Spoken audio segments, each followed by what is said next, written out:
নমস্কাৰ। আজি আবৃত্তিৰ বাবে নিৰ্বাচিত কবিতা ডক্টৰ বীৰেন্দ্ৰ কুমাৰ ভট্টাচাৰ্যৰ বিষ্ণু ৰাভা এতিয়া কিমান ৰাতি।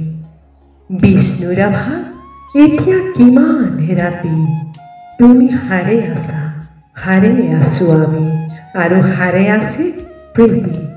বিহুৰ তলিত চিফুং বাহিৰ কৰুণ সুৰ, বড়ো গাভৰুৰ নাচোনৰ তাল ভাগে, জনতাৰ চকুৰ পানীৰে পোৰ।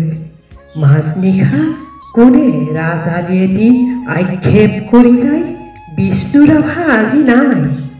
নিজান চেৰত তুমি হাৰে আছা, হাৰে আছে ক্ৰূৰ ইটাৰ দেৱাল, বন্দী তোমাৰ কণ্ঠৰ সুৰ নাচোনৰ লয়লা।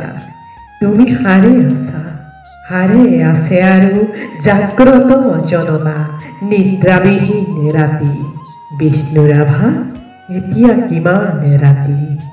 বিহু পথাৰত ৰৈ আছো আমি, ৰৈ আছে এয়া মনোৰমা সখী।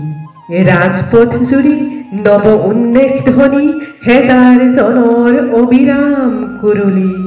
সকলোৰে মুখ প্ৰশ্ন মুখৰ আজি ই বিহু ৰাতি।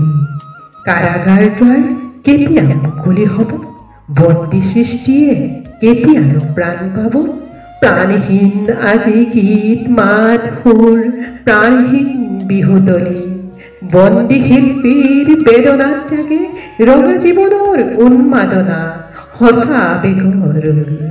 মাজনিশা কোনে মৰিশালী জুৰি চিঞৰি উঠে, কল্লোল বন্ধু জীৱনৰ কল্লোল। দাস কেপিটেলৰ 11 পৃষ্ঠা বাকী। মাজনিশা কোন ত্ৰিনয়নে পঢ়ে, পোহৰ পোহৰ উদয়াচলত ৰবি।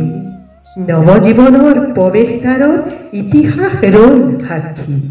বিষ্ণু ৰাভা আকৌ তুলিকা লোৱা, ইটাৰ দেৱালত আঁকি যোৱা সেই ছবি, যি ছবিত পোতে হেজাৰ শিল্পীৰ উত্থান, অজ্ঞাতজনৰ আশা আবেগৰ বোল। ইটাৰ দেৱালত জিলিকি উঠিছে দাস কেপিটেলৰ সপোন। শেষ নিশা কোনে ৰাজপথেদি ৰিঙিয়াই কৈ যায়, অজ্ঞাতজনৰ বোল লাগি হ'ল হেঙুল হাইতাল ৰঙা। তুমি হাৰে আছা আৰু হাৰে আছে তোমাৰ তুলিকা জীৱনৰ চিৰসখী। তুমি য'ত আছা সৰু কাৰাগাৰ, থিয় একোখনি ইটাৰ দেৱাল।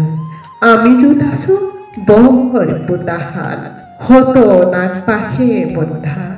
তোমাৰে আমাৰে বিহু সন্মিলন হ'বলৈ বেলি নাই, হিয়া হালধিৰে দেহ মন ধুই আমি গোট খাম নৱজীৱনৰ পুৱা। বিষ্ণু ৰাভা সৌৱা ঘূৰণীয়া বেলি, ৰঙা মুখ ফুটে সঁচা আবেগত মুক্তিৰ কপনি। শেষ নিশা সেয়া অজ্ঞাতজনৰ সমদল সমাগত, সমস্বৰে ফুটে পোহৰ পোহৰ উদয়াচলত ৰবি। নমস্কাৰ।